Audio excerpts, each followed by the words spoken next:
Hi there, welcome to Race Centre. I'm Dazza, and today's video is actually going to be a quick one for a change. I won't flap my gums too much. We've got a Kawasaki Ninja 400 on the dyno. This one's a race bike. Also valve clearances and a clutch check. So we've got it on the dyno for a quality check. As I've said in another video recently, this is the Supersport 300 class, they call it here in Australia, the lightweight class. And there's different bikes in that class, from the Kawasaki Ninja 400 that we've got here, Yamaha R3, and the other one's a KTM RC 390.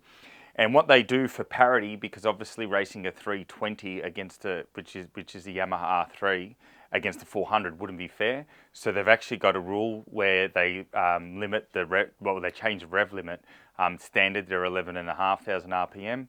And then they bring it back to 9,650, so that it makes the competition a bit better in that class.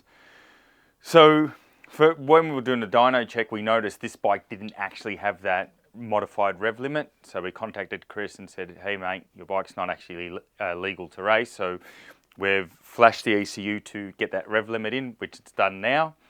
But the main thing I wanted to show or highlight in this video is that I've talked about a bit before about power readings, and sometimes it doesn't look like we've made big gains when we're doing a tune or what have you.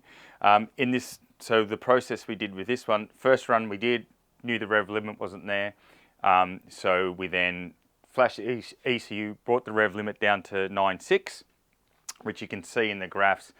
We've brought that down.